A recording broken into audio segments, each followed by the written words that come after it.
I appreciate you doing that. And you're getting me welcome. back on track. Thanks. Nice. Sure. Awesome. Awesome. You chewed me out, in other words. In a nice way. In a nice way. Nothing. What exactly did she do? She got a stick in her office, I know, and she was like, She's like, did she bring the stick and start I beating? just shut the door. It was getting crazy. So. All right. It can get brutal, watch out. All right. I was just gonna say I'm grateful that I've decided to do something to push myself to a level that's so difficult that forces me to become something better. We're Love grateful. that. Love that. That's awesome. Great. That's not easy to do. No, it's not. So, good. Thank you. Anyone else? I'm grateful for Ruby, because I can come here and I can give her some weird stuff to deal with, and she'll tell me, Evan, that doesn't work. Right? Okay. And I'm also grateful for book club and the Fell Forward. It's a fantastic book. I've been reading that book, and if you're not pushing yourself and not failing somewhere along the line, you're not trying. If you're not falling flat on your face, you're not pushing yourself. There's I'm actually listening to a book right now, and they're talking about that exactly, the same thing with I can't think of his name, light bulbs. Edison, thank you. I'm sure I know it's a good one. The light bulb went on, exactly. Where every time he was failing to actually create the light bulb, he was finding another way not to do it. And so changing the mindset of, I didn't fail on that, no, I found a different way to do something different, or to not do that. So changing the mindset, failure versus I'm doing something different, changes a huge perspective on how we handle things. So love that. Awesome. Any other thoughts? I'm grateful for the new people who come into role play and just really suffer through the first little while, because it is brutal on them and they worry about what they're doing, and it's just so normal where they're at, and they need to understand that. But they did incredibly well today, and having Matt here with us to help coach along the way, it's really been really good. So thank you, Matt. And the great part about it is the fact that Rick was just brand new 2 weeks ago. So Right. in 2 weeks, Right. look what you're going to be able to get to. I know, right? Since Rick's calling me out, yes, I'm very grateful for the positive feedback, and it sucks when you mess up and you're learning, but it's fun to be around people that aren't going to point the finger and they're going to be there to coach you, like Matt and Rick and everything. So, Would yeah. you rather screw up here or on the Yes. phone? Here. Yeah. It's awesome. Yeah. Thank you. That's the reason why I try out weird stuff here. Okay, good. All right. I'd rather fail here. Right? Take Ruby on the appointment with you, and she's leaning over you. It's not going to work. Don't do it. Don't do it. Don't do it, Evan. Don't Perfect. go there. Perfect. Okay, just a couple of announcements and just reminders. We've got John, the Easter egg. Yes, so the mailers will be coming out Thursday or Friday. Be sure to pick up your 50. And we're gonna have a planning meeting. We definitely need a lot of help on this. We'll have that at just right after base camp tomorrow. Okay. And location changed, so the new location is it's in what's the park? Falcon Crest. Falcon Crest, yeah. Okay. So make sure and the date. It's April 2nd still. Okay. We get the flyers at the front here. The mailers, yeah. Okay, thank you. And last thing, for those that if you are unaware, if you're renewing your license anytime this year or in the next month or two, you've got to make sure that you're taking one of the required classes that are necessary to do that. We're actually going to teach that. Russ and I are teaching that tomorrow. It's a core residential mandatory class.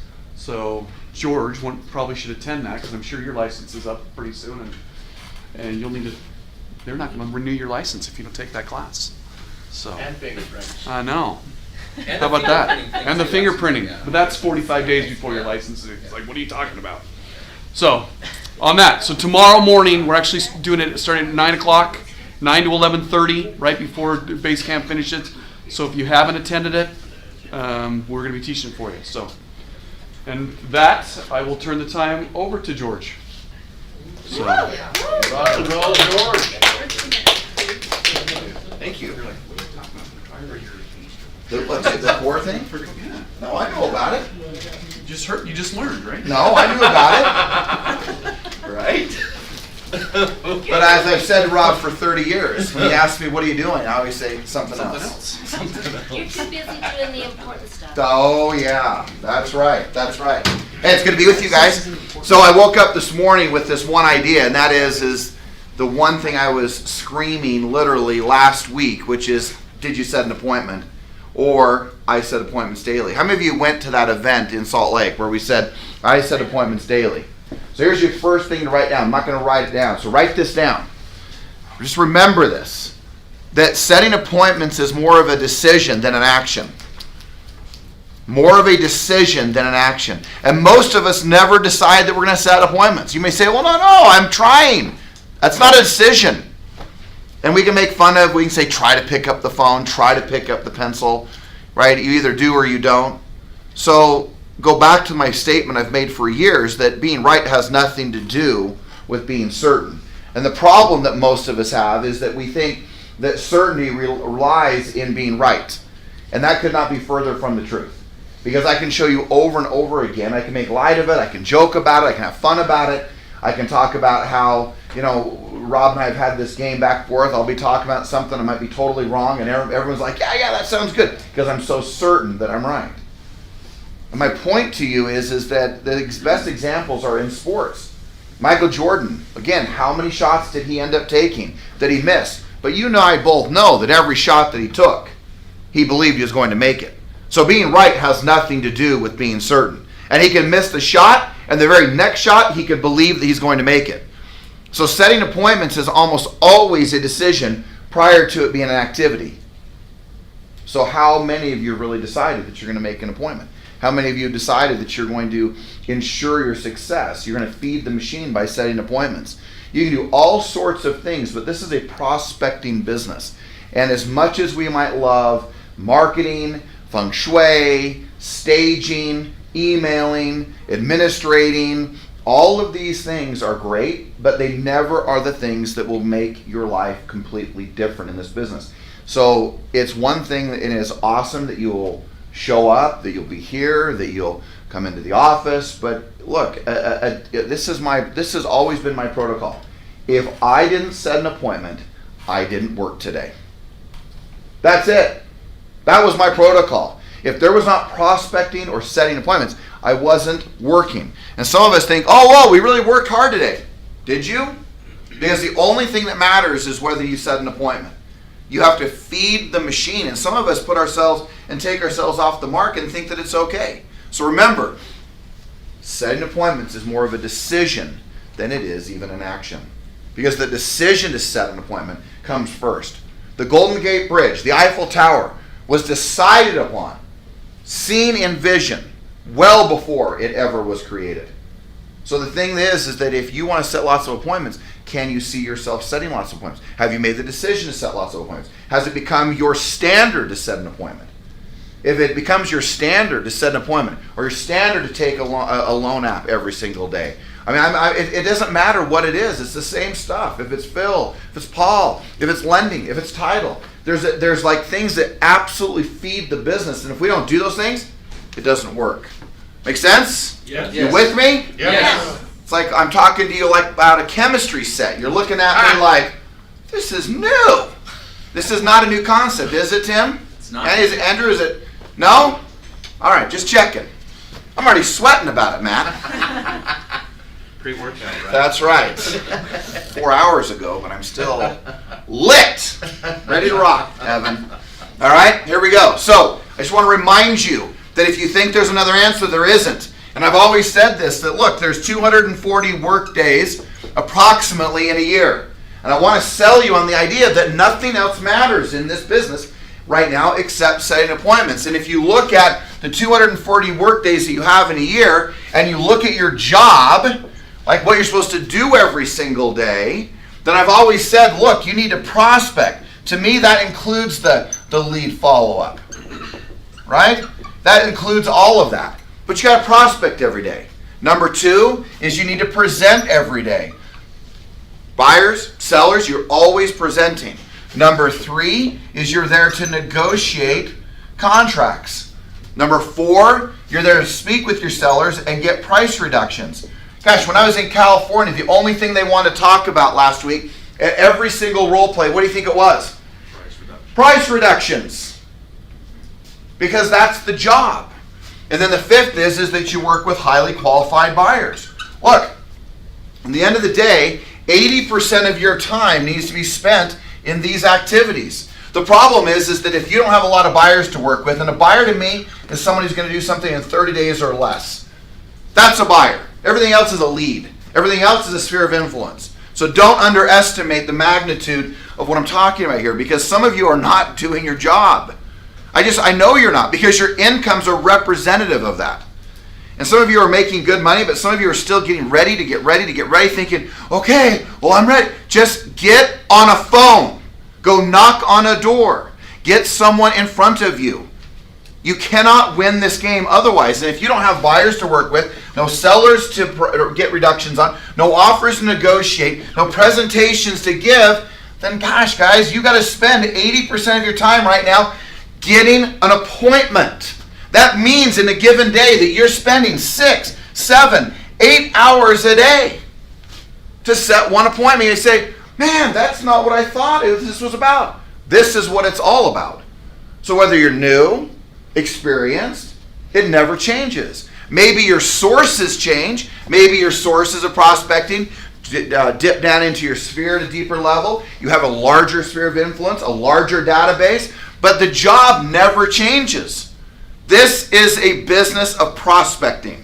It's not about what stucco is. It's not about what floors they have. It's not about what tile is in the, travertine or tile. That means nothing.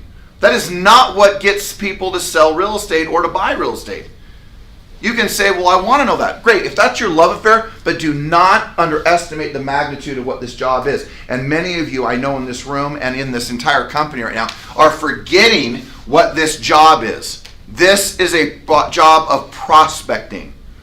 Guys, did any of you ever work in a call center?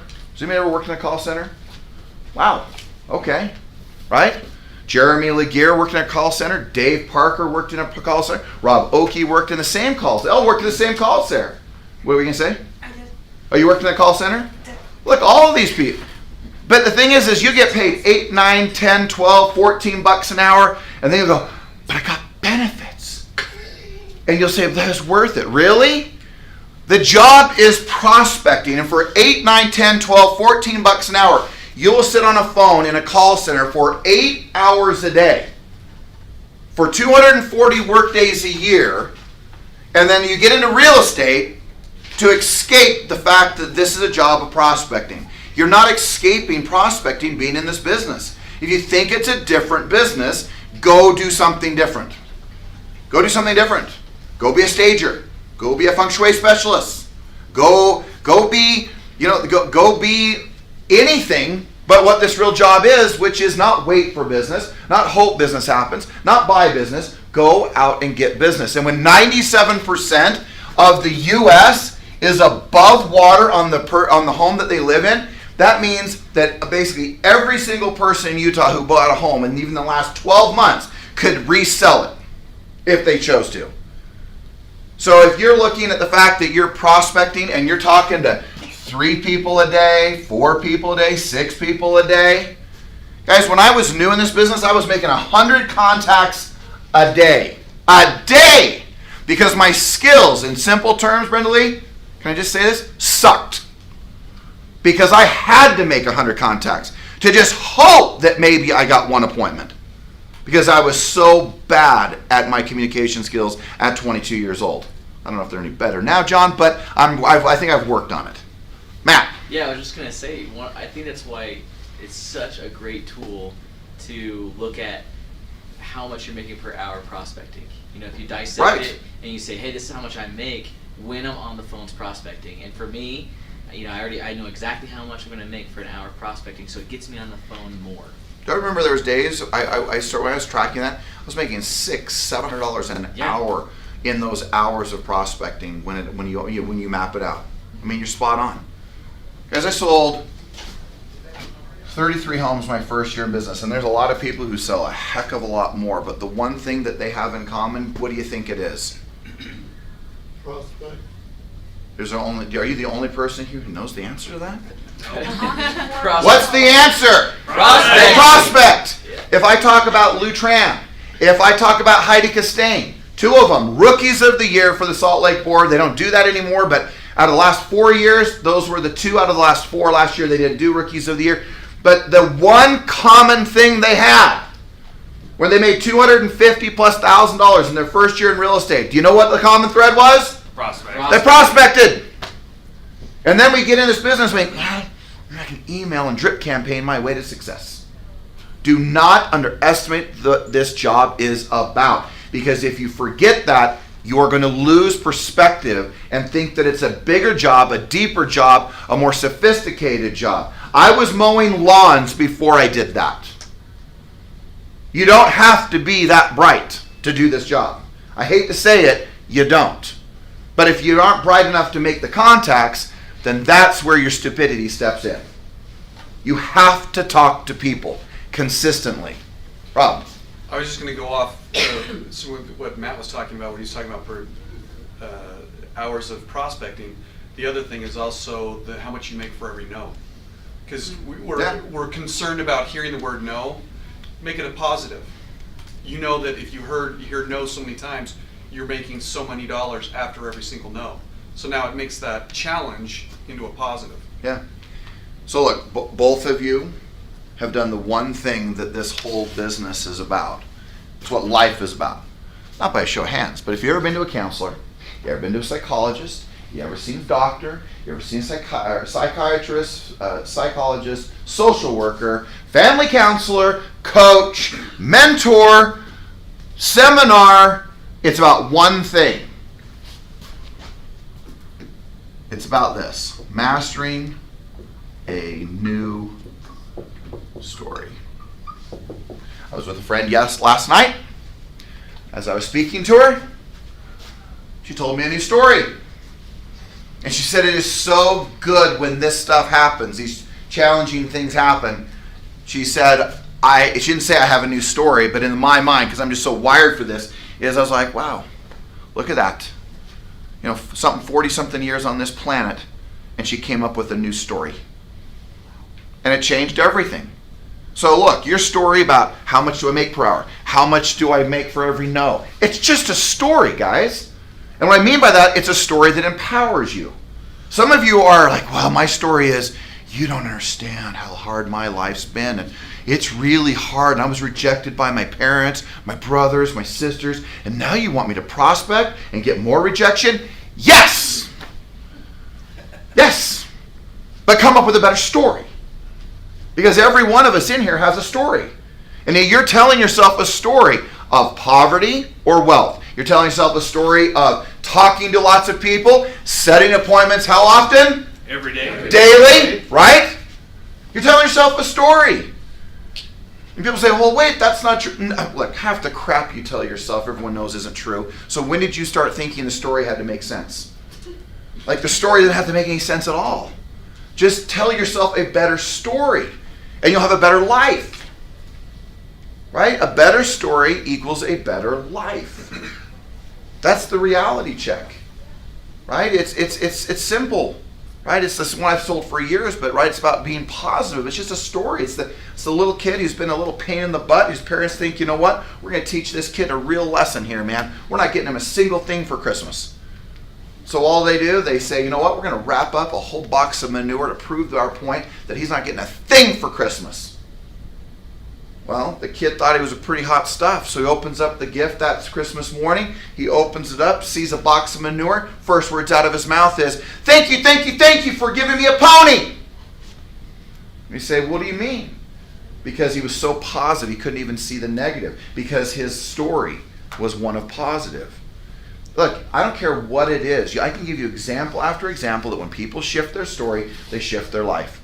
And maybe it's you have to go to a seminar. Maybe you have to go to a conference. Now, how about this? Tony Robbins got canceled. How many were going to Tony Robbins? How are you going to get centered? Because that was a place to go get centered. How are you going to get dialed in? Do you have to have someone help you do that? You don't have to.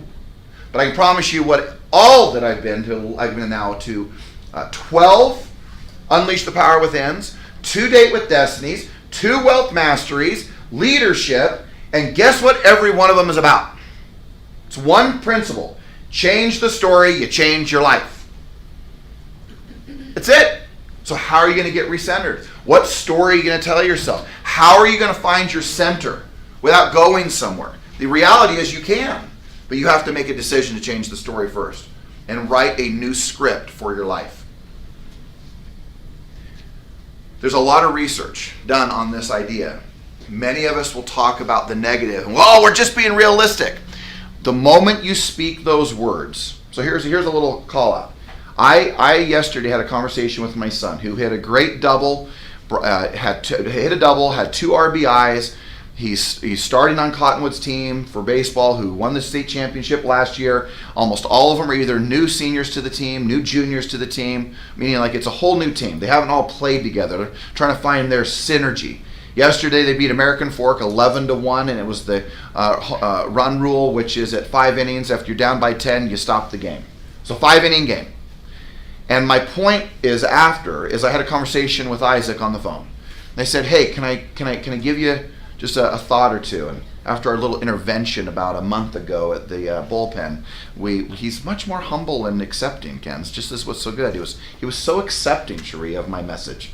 And he said, yeah, Dad, what would you like me? I said, hey, you know what? What I'd like you to consider is this idea that don't ever allow a negative thing come out of your mouth. Don't let yourself say, I can't hit the ball. You may think it, don't ever say it. Who knows Pistol Pete Maravich? Died at age 40. Do you know what he said at 26 years old in a live interview? Man, I only want to play basketball for 10 years, and I sure hope I don't die of a heart attack at 40. Do you know what he died of at 40? A heart attack. Ever see the story of the guy the Red Sox player who let the ball go through his legs? Buckley, I think is his Buckner. Let the ball go through. Do you know what he said a week before that? Have you ever seen the interview? He said, man, I sure hope the game-winning ball doesn't go, basically, I'm summarizing, hope the game-winning ball doesn't go through my legs. A week later, it did. You are a prophet, predictor, revelator to your own life. Does it always work that way? Well, you know what? It seems to work a lot that way. So stop speaking to the negative and speak to the positive. So yesterday with Isaac, I said, I just want you to start saying something. I'm a home run king. What do you think about it? He goes, I can say that. How many home runs are you going to hit this year? You could be you could lead the entire state in home runs this year if you chose to. What is the number? He goes, this season, 12, 15. I said, so how about you say 15? How about you say, I'm going to hit 15 this season? I go, don't say this year, because there's a lot of baseball this fall. 15 home runs this season. He goes, okay. So today I saw him as I was leaving. He was off to school. I said, hey, Isaac, how many home runs are you going to hit this year, or this season?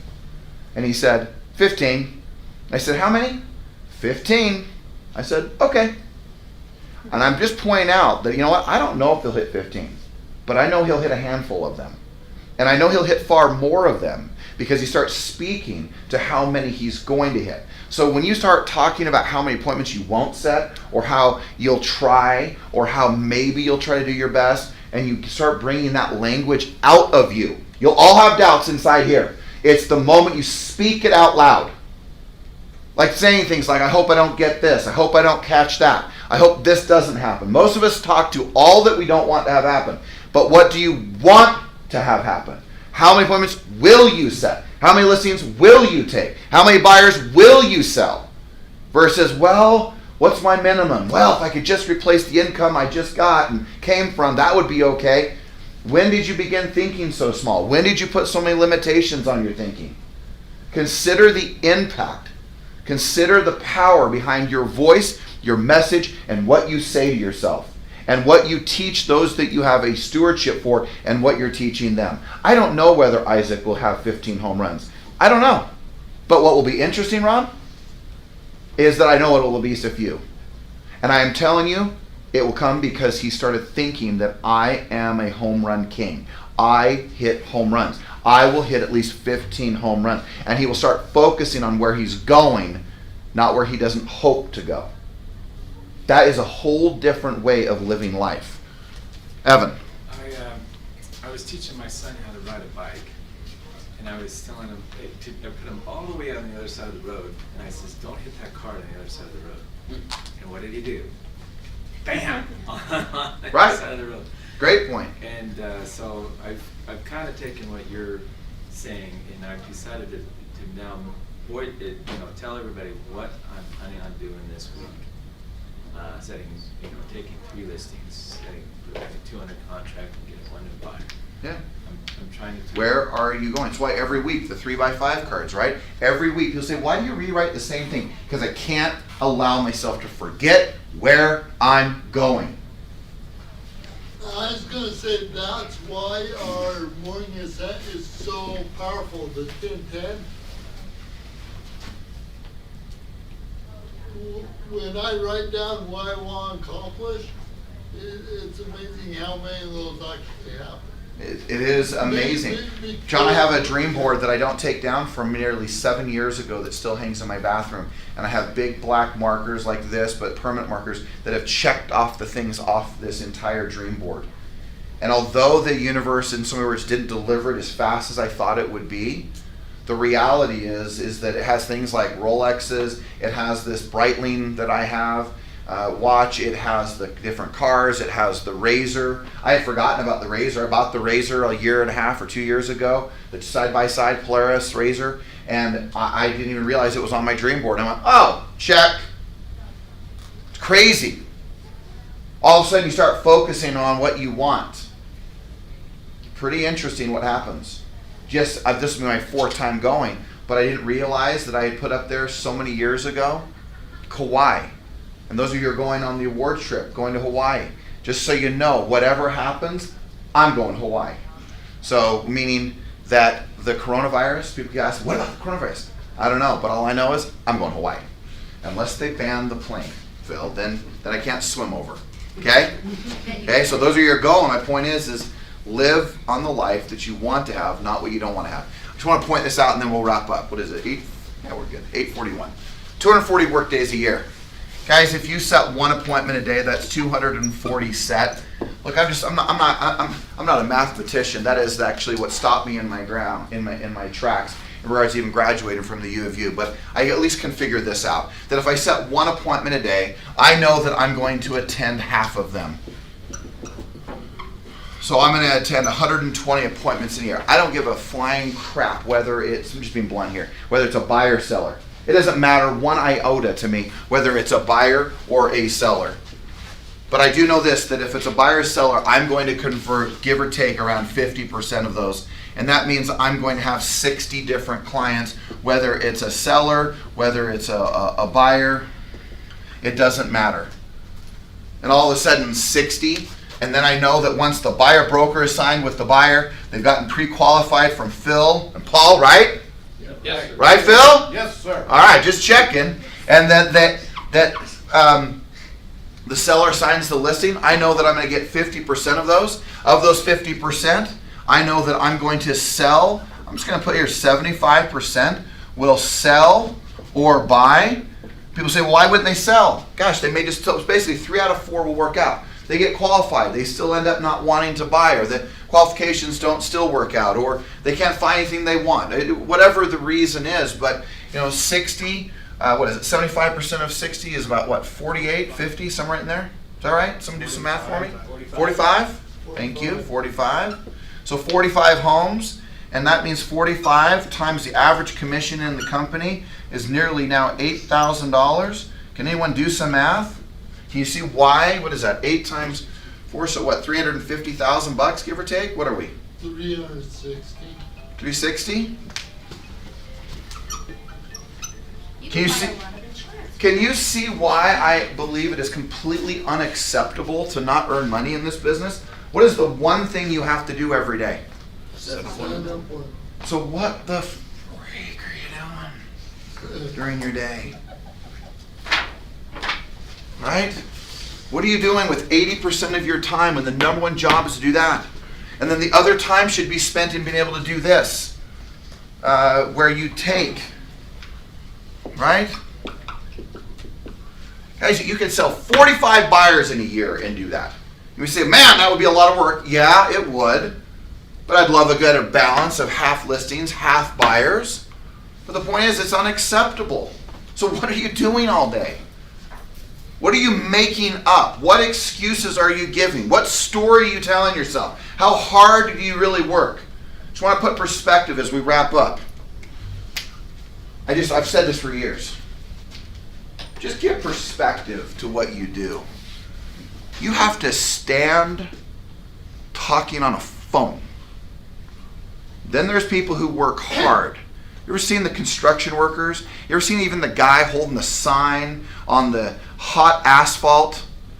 Right? You ever thought about the fact of you have an air-conditioned or warm environment to make calls in its most simple form? You each can go out and knock doors every single day.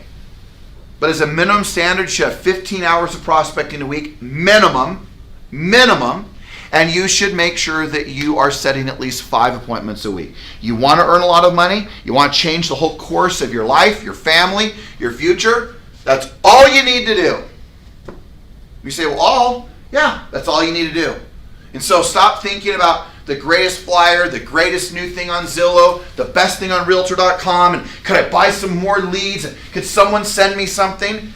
Just go talk to 30 or 40, 50 people a day. You'll set 1 appointment every day, and you will be rich. But each one of you will always try to complicate it more than that.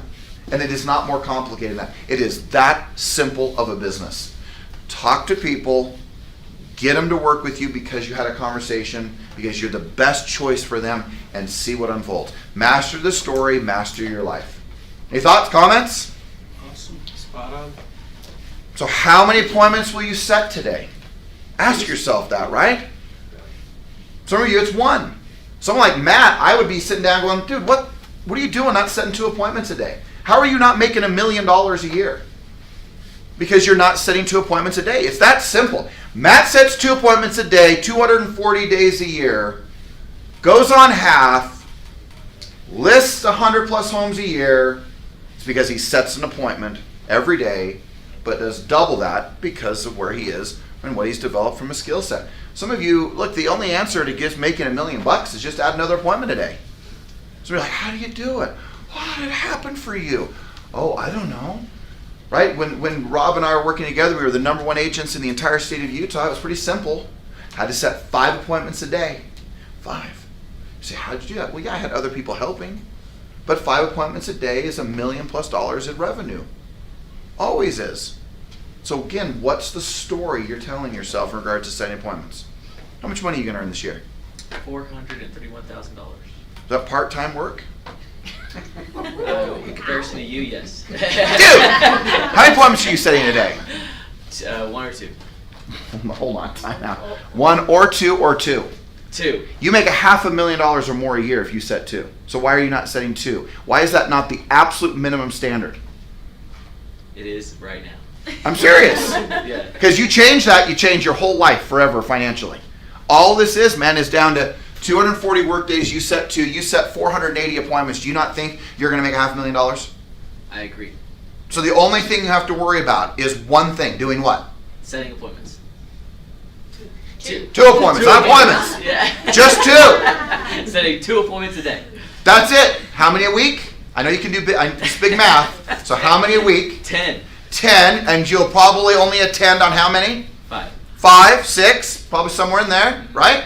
Yes. And how many will you take? I take at least 50% of them. So you're taking 2-3 listings a week. And so far, all you have to do is set 2 appointments a day. Right. So why are we not doing that? Let's do affirmations so I can do that. All right, let's go. Deal.